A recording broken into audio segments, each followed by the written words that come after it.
Another important setting menu we have is the video menu. Let's open it up by going to settings and going to video, and we have 4 options here.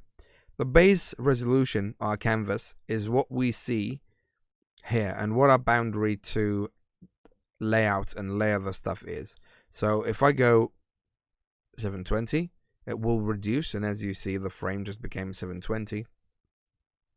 If I go to 1920 by 1080, we go back to where we were as we were setting this up as 1920 by 1080. My monitors are 1440p, so I can go as high as that, but we can even go higher because we can type. So if we do 3840 by 2160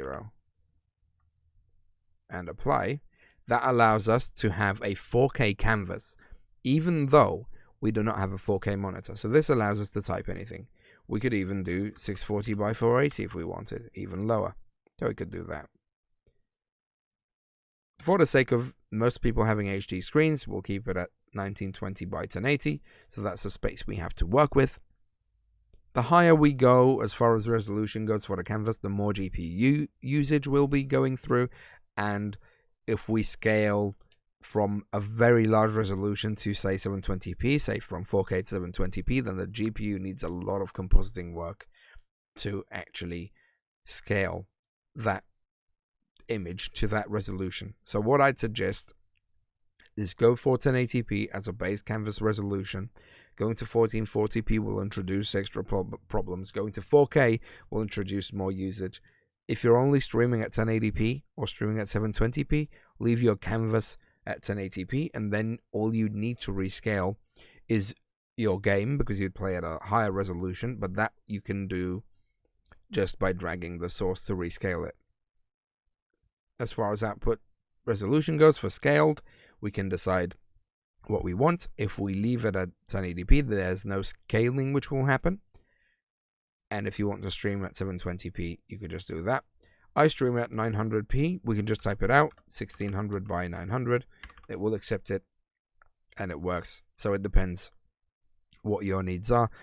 Most people will stream at 720p. That is fine. Go to 720. You can swap to it even if you're at 1440p. You could just go to 720. It's your choice. But most typical setups will look like this. We also have our downscale filters. Now you'll start thinking that the higher you go, the better. But Lanxos has proven to change the image slightly as far as aliasing goes. I'll keep it at bicubic most of the time. I would suggest you keep it at bicubic. If you have CPU issues, go to bilinear. Area is different and is based on pixels. There are very specific uses for the area downscale filter. Don't use it unless you know what you're doing. I keep it at bicubic, bilinear if you're having resource issues, but bicubic is a very, very good medium. And we also have our frame rate, as we have here. We have common FPS values, integer FPS values, which we can type in. We have fractional FPS values. Unless you know what you're doing, don't get into fractional. Common FPS values will be these. So from 10 to 60 FPS. You could do 60 FPS if you want to stream at 60 FPS. 30 if you want to stream at 30. Hit apply. And there is your frame rate. Now if you do actually 60 FPS, if you look down here at the bottom right, click apply, it should go up to 60, and it has gone up to 60. If you see that you've set it up at 60 and it's going lower than 60, then please reduce it because you're going to have issues. We'll go into the relation between frame rate and our stats window here and how to determine if you're going to have issues. You can see the frame rate here as well. And we're able to, using the stats window, we're able to actually determine if we're going to have issues or not. But that's for a more advanced video. In the next one, we'll be looking at hotkeys.